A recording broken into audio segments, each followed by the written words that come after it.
끝없는 일에 치이고 감당하기 힘든 일에 짓눌려 쉴 틈 없이 달려온 것을 깨닫고 주위를 살피다가 나는 왜 이렇게 살았나? 나는 무엇을 위해서 이렇게까지 했는가? 내가 잘못 살았는가? 그렇게 의심이 생기거나 악한 세상에 살면서 몸과 마음이 지쳐 의욕을 상실하는 경우를 만날 때가 있습니다. 오늘 본문 2절로 19절에 보면 세례 요한의 경우를 봅니다. 세례 요한은 열심히 자기의 본분을 다하고 열심히 달려왔습니다. 그러다가 감옥에 갇혀 있는데 기다리고 기다렸던 이제까지 생각했던 그 일이 일어나지 않습니다.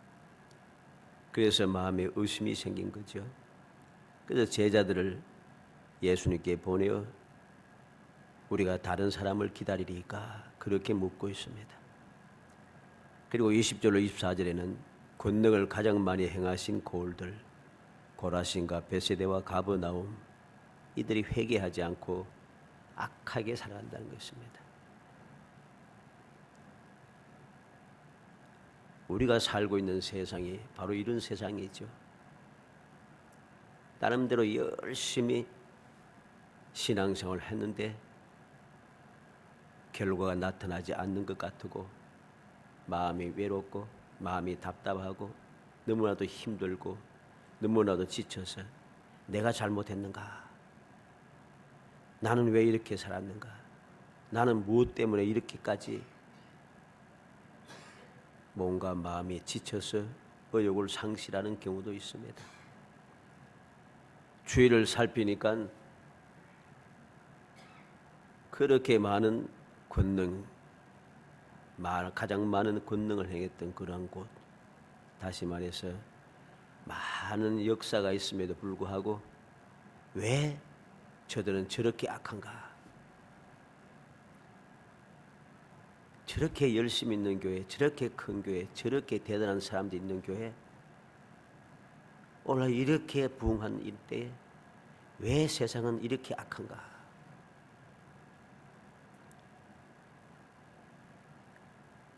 의욕을 상실할 수밖에 없습니다.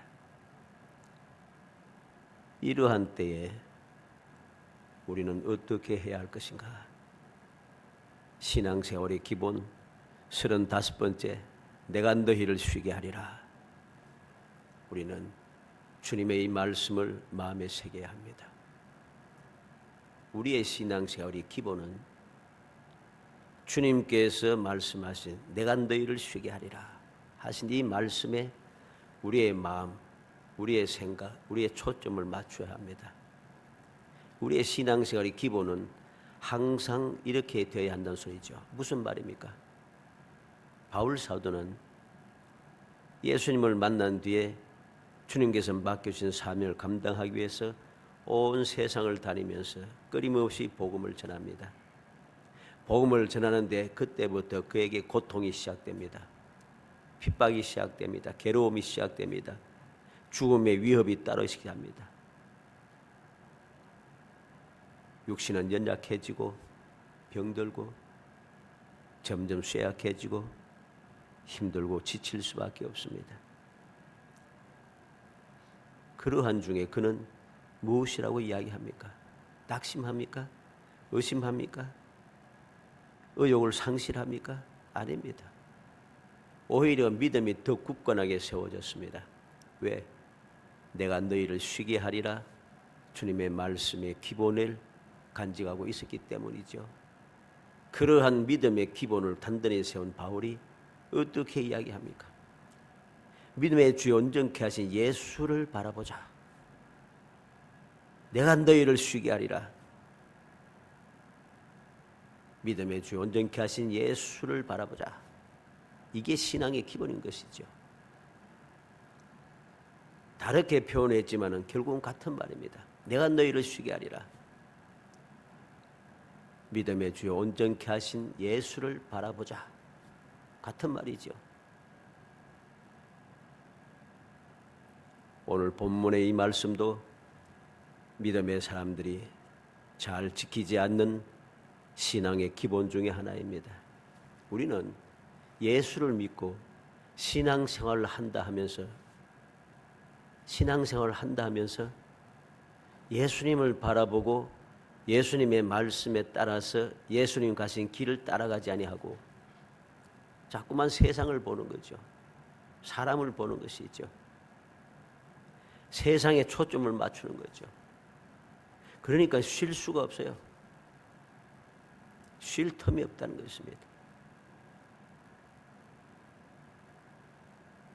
그러다 보니까 쉼 없이 세상을 보며 사람을 보며 쉼 없이 살아왔으니 주님을 바라보고 주님을 믿으며 살아왔으면은 주님의 평안이 넘쳐나고 주님 주시는 그 안식을 누리며 살아갈 수 있을 터인데 이 기본을 딱 버리고 세상을 보고 사람을 보며 살아가니 쉴 방법이 없어요.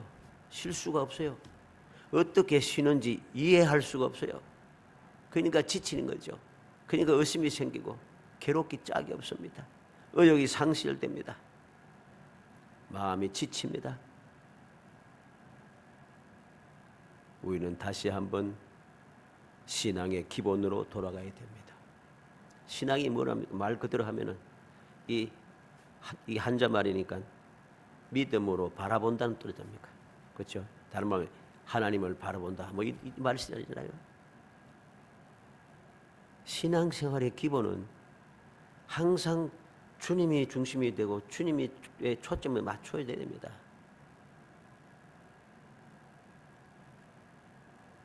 창세기 3장 17절로 19절에 아담에게 이르시되 내가 내 아내의 말을 듣고 내가 내게 먹지 말라 한 나무의 열매를 먹었은즉 땅은 너로 말미암아 저주를 받고 너는 내 평생에 수고하여 그 소산을 먹으리라. 땅이 내게 가시덤불과 엉겅퀴를 낼 것이라. 내가 먹을 것은 밭의 채소인즉 내가 흙으로 돌아갈 때까지 얼굴에 땀을 흘려야 먹을 것을 먹으리라. 내가 그것에서 취함을 입었음이라. 너는 흙이니 흙으로 돌아갈 것이니라 하시니라. 아담과 하와가 하나님의 말씀을 거역하고 범죄함으로 평생에 그에게 저주가 임했습니다. 그에게만 저주가 임한 것이 아니고 그들이 살고 있는 이 땅에도 저주가 임하였습니다. 그것만 끝나는 것이 아니라 후손들에게까지 계속해서 이 저주가 이어졌습니다. 어떻게 됩니까? 평생 수고하고 죽을 때까지 땀을 흘리고 결국에는 흙으로 돌아가야 한다는 것이죠. 허무하지 짝이 없죠. 이전에는 이렇게 허무하지 않았어요. 하나님께서 특별하게 창조하신 에덴 동산에서 평화롭게 안전하게 아무 근심 걱정이 없이 주님의 축복만이 가득하게 하나님 창조하신 세상을 다스리며 돌보면서 시시때때로 하나님과 동행하며 하나님과 대화를 나누며 살아갔습니다. 근데 이게 사라졌어요. 죄를 지음으로. 이때부터 허무해지기 시작한 것입니다. 평생을 수고해야 하고 죽을 때까지 땀을 흘려야 하고 그렇지 않습니까? 너는 내 평생에 수고하여야 그 소산을 먹으리라. 그리고 내가 흙으로 돌아갈 때까지 얼굴에 땀을 흘려야 먹을 것을 먹으리니 흙으로 돌아갈 때까지 죽을 때까지라는 소리죠. 그리고 너는 흙이니 흙으로 돌아갈 것이니라. 다시금 흙으로 돌아가 버립니다. 허무해지는 것이죠. 흙이었던 존재, 아무것도 아닌 존재에다가 하나님의 형상과 모양으로 창조받고 하나님의 생기가 불어넣어져서 하나님의 놀라운 사랑을 받고 하나님과 교제하며 하나님 창조하신 모든 창조물을 다스리는 존귀했던 사람이 이제는 허무해진 거예요. 이때부터 쉴 수가 없게 된 거죠. 쉴 수가 없습니다. 평생에 수고해야 되고 평생에 죽을 때까지 얼굴에 땀을 흘려야 되고 그리고 결국은 흙으로 돌아간다. 이러한 도저히 쉴 수 없는 이러한 삶이 아담과 하와가 범죄함으로 시작되었습니다. 그렇기 때문에 우리가 살고 있는 세상은 바로 이렇게 평생에 수고하고 죽을 때까지 땀 흘리고 결국은 끝장난 것이 허무하게 되는 이게 인생인 거예요. 그러면 이러한 세상에 우리가 어떻게 하면은 원래 에덴 동산의 그 복된 삶으로 돌아갈 수 있는가? 내가 너희를 쉬게 하리라. 주님의 말씀에 귀를 기울이고 주님을 본받아서 주님의 말씀에 순종하여 살아가면은 쉼을 얻게 된다는 것입니다. 아담과 하와가 범죄함으로 저주받은 이 모든 평생에 수고하고 죽을 때까지 땀 흘릴 수밖에 없는, 그리고 허무해질 수밖에 없는 이 모든 것에서 완전하게 벗어나는 놀라운 축복의 역사가 시작이 된다는 것입니다. 그래서 하나님께서는 선지자를 통해서 말씀합니다. 이사야 7장 14절에 그러므로 주께서 친히 징조를 너희에게 주실 것이라. 보라, 처녀가 잉태하여 아들 낳을 것이요 그의 이름을 임마누엘이라 하리라. 임마누엘은 하나님이 우리와 함께 계시다는 뜻이죠. 이사야 48장 17절에 너희의 구속자시요 이스라엘의 거룩하신 이이신 여호와께서 이르시되 나는 내게 유익하도록 가르치고 너를 마땅히 행할 길로 인도하는 내 하나님 여호와라. 하나님이 어떠한 분이신가? 언약의 하나님은 어떠한 분이신가? 유익하도록 가르치고 마땅히 행할 길로 인도하시는 분. 그래서 바로 이러한 역사를 오늘날 우리에게도 주시기 위해서 마태복음 1장 21절에 아들 낳으리니 이름을 예수라 하라. 이는 그가 자기 백성을 그들의 죄에서 구원할 자이심이라. 예수님께서 이 땅에 오셔서 우리를 하나님의 자녀, 하나님의 백성을 삼아주시고 우리를 죄에서 구원하시기 위해서 예수님께서 이 땅에 오셨다는 것입니다. 이 땅에 오셔서 주님 뭘 하십니까? 마태복음 4장 23절에 예수께서 온 갈릴리에 두루 다니사 그들의 회당에서 가르치시며 천국 복음을 전파하시며 백성 중에 모든 병과 모든 약한 것을 고치시니, 온 땅에 두루 다니면서 가르치십니다. 천국 복음을 전파하십니다. 천국이 어디입니까? 에덴 동산으로 다시 돌아가는 거죠. 백성 중에 모든 병과 모든 약한 것을 고치시니 우리를 괴롭게 하고 절망하게 했던 모든 문제를 다 해결해 주시는 것이죠. 이게 바로 주님께서 하신 일이었습니다. 이러한 주님께서 오늘 본문을 통해서 말씀합니다. 내가 너희를 쉬게 하리라. 이러한 쉼을 얻게 하기 위해서 주님께서 무엇을 하시는지, 우리는 무엇을 배워야 할 것인지, 주님께서 우리에게 가르치고 배우라 하신 것이 무엇인지 우리가 이 말씀을 통해서 살펴서 이제까지 믿는다 하면서도 편히 쉼이 없이 끊임없이 고통하며 살아가다가 세상 사람들과 같은 삶을 살다가 어느 때 문득 절망하고 의욕을 상실하고 괴로워하는 사람이 아니라 영원히 변함없이 주님과 함께 천국의 행복함을 누리며 살아가는 복된 성도 되시기를 주의 이름으로 축복합니다.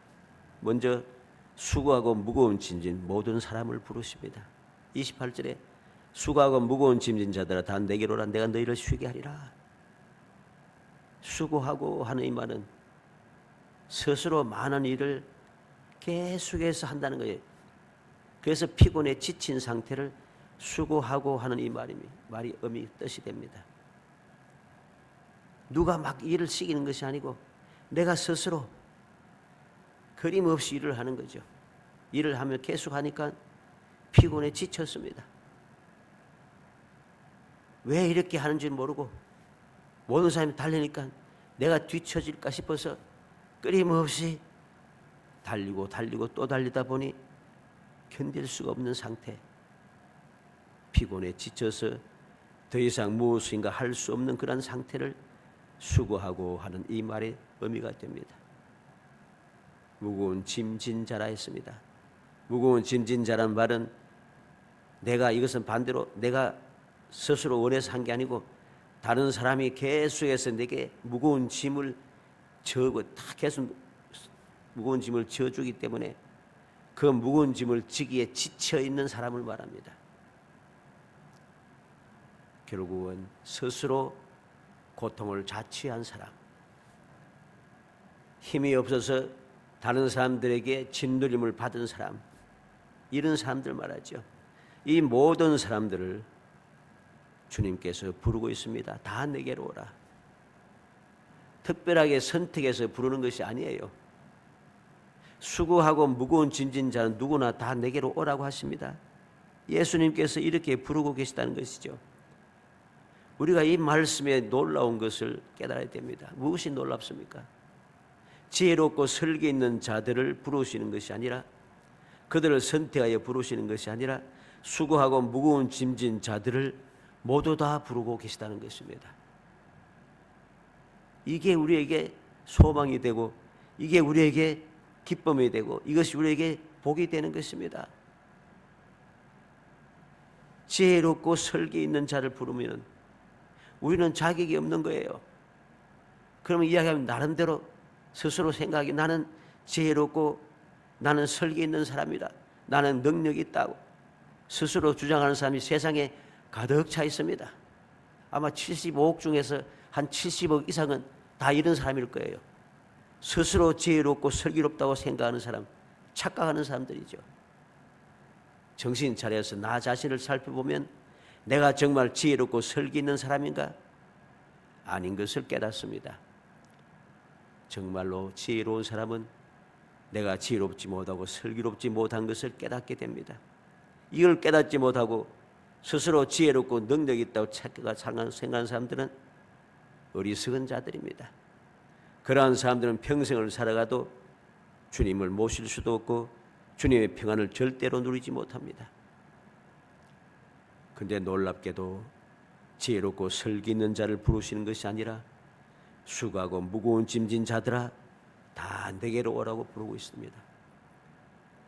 얼마나 놀라운 말씀입니까?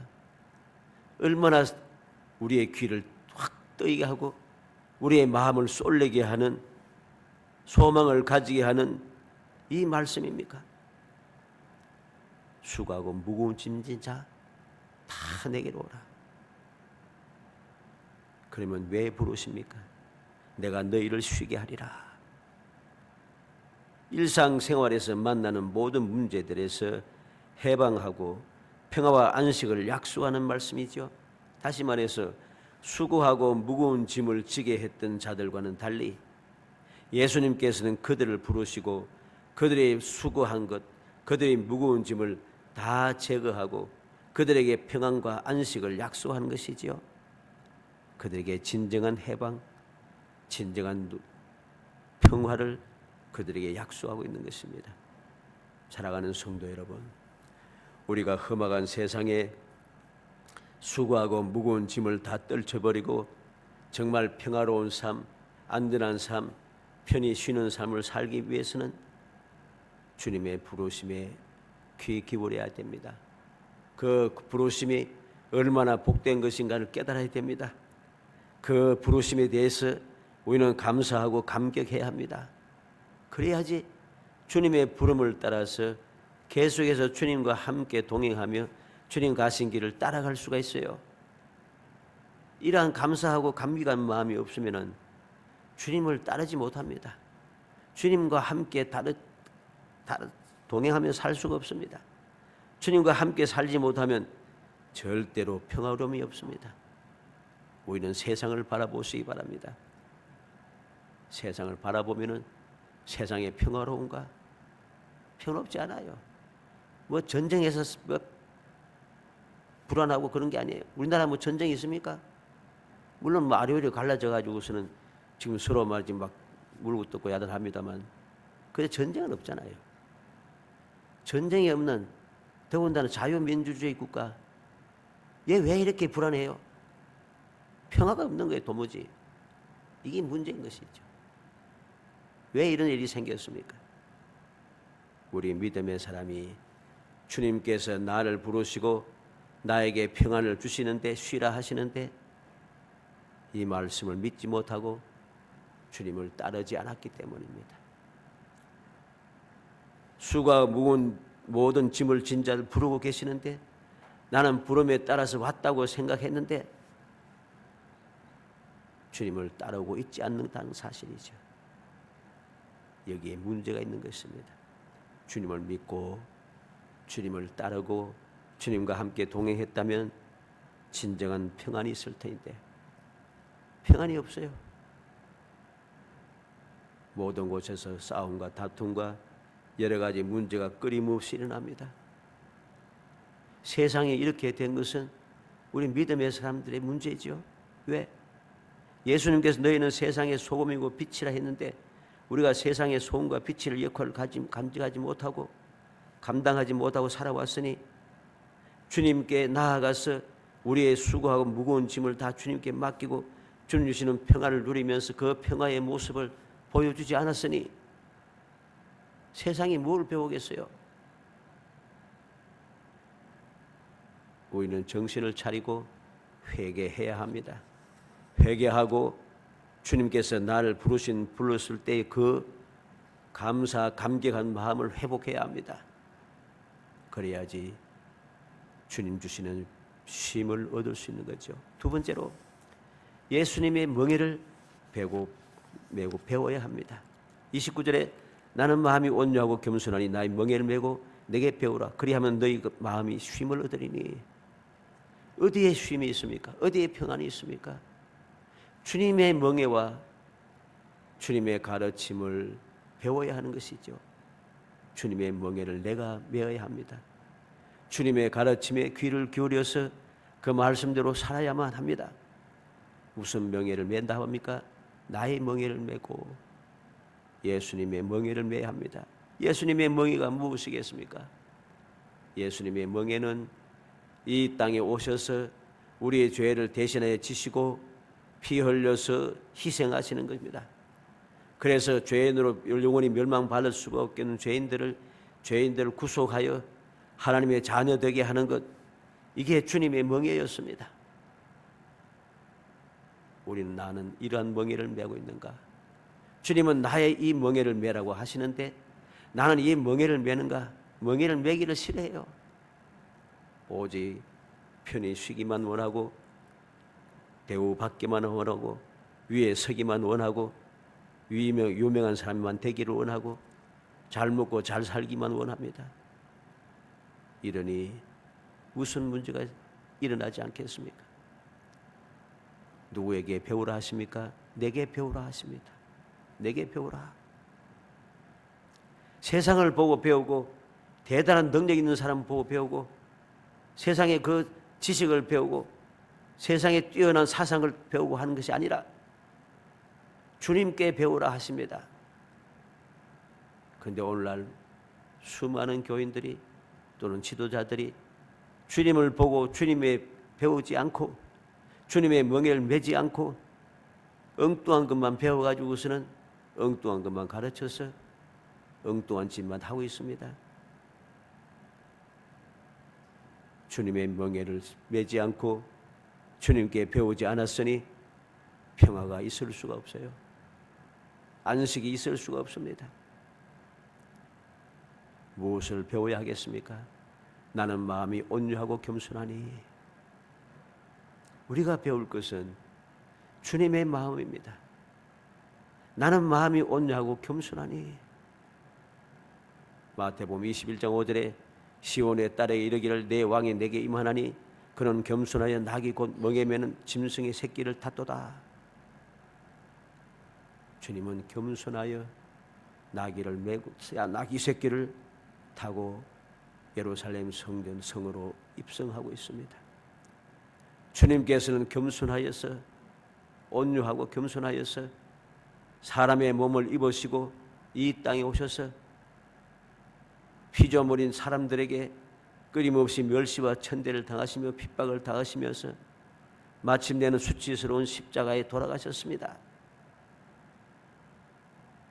빌립보서 2장 5절로 11절에 너희 안에 이 마음을 품으라 곧 그리스도 예수의 마음이니 그는 근본 하나님의 본체시나 하나님과 동등됨을 취할 것으로 여기지 아니하시고 오히려 자기를 비워 종의 형태를 가지사 사람들과 같이 되셨고 사람의 모양으로 나타나사 자기를 낮추시고 죽기까지 복종하셨으니 곧 십자가에 죽으심이라.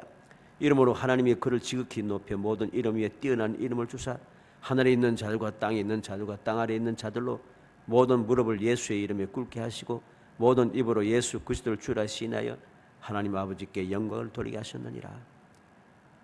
예수님께서 이렇게 온유하고 겸손하셨습니다. 근본 하나님의 본체이지만은 자기를 비워 종의 형체 즉 사람과 같이 되었습니다. 사람의 모양으로 나타나셨습니다. 낮추시고 죽기까지 복종했는데 십자가에 죽으셨습니다. 이렇게 온유하고 겸손하신 주님, 그 이름이 존귀하여졌습니다.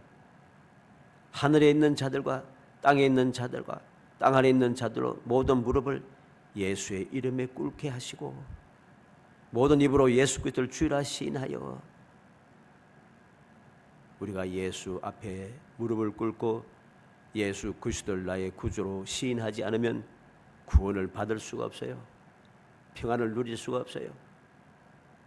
바로 우리는 바로 예수님의 이 온유하고 겸손하신 마음을 배워야 하는 것입니다. 그래야만이 우리에게 참된 평안이 있기 때문입니다. 그럼 왜 주님의 멍에를 메고 배워야 하는가? 너희 마음이 쉼을 얻으리니. 너무 당연한 이야기죠. 너희 마음이 쉼을 얻으리니. 이 말씀도 중요한 말씀입니다. 쉼을 얻는다 그랬습니다. 얻는다라고 하니 이 말은 발견한다는 뜻입니다. 찾아낸다는 뜻입니다. 우리의 마음이 쉬는 것을 우리가 생각하는 대로 내가 만들어내는 것이 아니고 이미 있는 그 편히 쉴 수 있는 편의 쉼을 내가 발견해야 하는 겁니다. 어디에서? 예수 그리스도에게서 내게 배우라 하십니다. 나는 마음이 온유하고 겸손하다 하십니다. 주님을 바라보고 주님을 믿고 의지하며 주님께로부터 왜 주님은 저렇게 평화로우신가? 왜 저렇게 십자가에 달려 돌아가 수치스러운 죽음을 당하면서도 우리를 위하여 기도하고 계시는가? 왜 모든 것을 이루었다고 하시는가? 창에 찔리면서도 왜 화를 내지 않으시고 저희들의 죄를 사하여 달라고 기도하시는가? 어떻게 저렇게 마음이 평안한가? 그걸 찾아야 되는 거예요. 참된 안식은 만드는 것이 아니라 예수님께서 가지시고 누리고 계신 바로 그것을 발견하여 주님의 그 모습을 닮아가는 것입니다. 주님 가신 길을 따라가는 것입니다. 주의 말씀에 순종하여 살아가는 것입니다. 이게 진정 우리가 배워야 할 것이라는 거죠. 그래서 평안이 있는 곳, 안식을 누리는 것, 그것을 찾아내라 하지 않으시고 그것을 네가 만들어라. 마음을 평안하게 만들고 생각을 고쳐먹고 이게 아닙니다. 세상 그러하죠. 생각을 고쳐먹고 마음을 비우고 뭐 여러 가지 이야기합니다. 그런데 예수님은 아닙니다. 쉼을 얻은다 하십니다. 어디에서? 주님께 배워서 주님은 어떻게 해서 쉼을 얻으시는지 그것을 보고 배워야 한다는 것입니다. 찾아내야 한다는 것이죠. 찾아내야만이 비로소 우리는 그 안식을 누릴 수가 있습니다. 예수님을 떠나고 주님의 말씀에 기울이지 않고 주님을 본받지 않으면 절대로 그 편히 쉴 수 있는 그 안식을 우리는 절대로 찾아낼 수 없습니다. 찾지 못하니 누릴 수도 없습니다.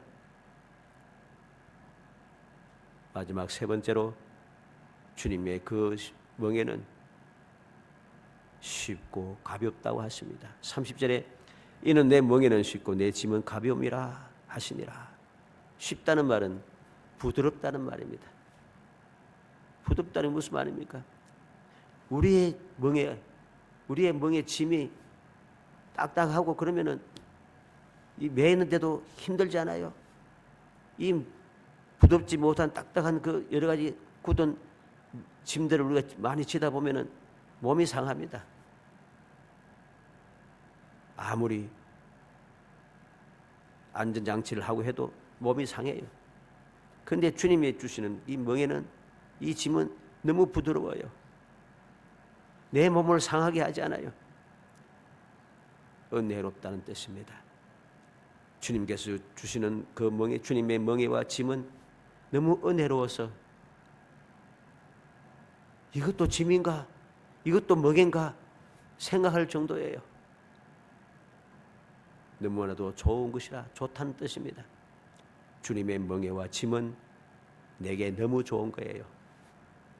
내가 주님께서 주시는 멍에를 지면 질수록 내게 모두 다 좋은 거예요. 하나도 내게 유익하지 않은 것이 없어요. 그래서 주님의 이 멍에를 쥐고 주님 주시는 짐을 지고 있으면 이러한 멍에와 주님의 멍에와 짐을 진 사람은 영원히 행복해요. 살아가는 것이 즐겁고 행복해요. 답답하고 괴로웠지 않아요.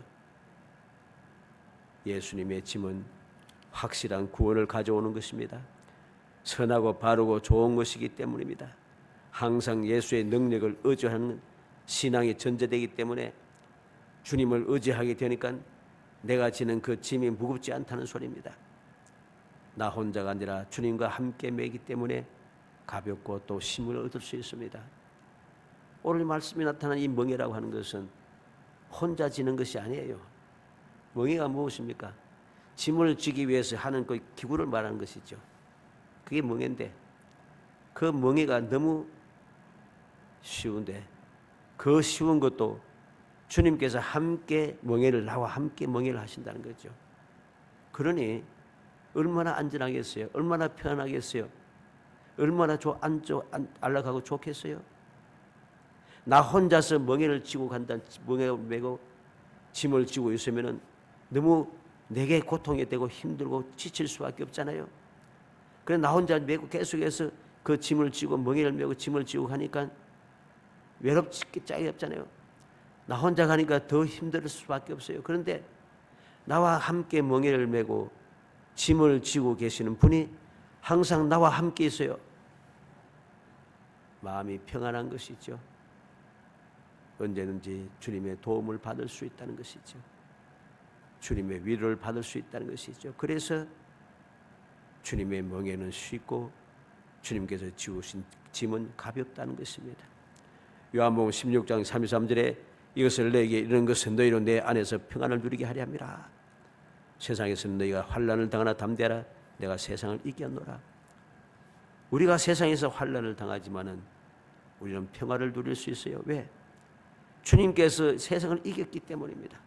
세상을 이기신 주님과 함께 멍에를 지고 그 환난을 겪어 나아가고 있으니까 얼마든지 나도 주님과 함께 승리할 수 있어요.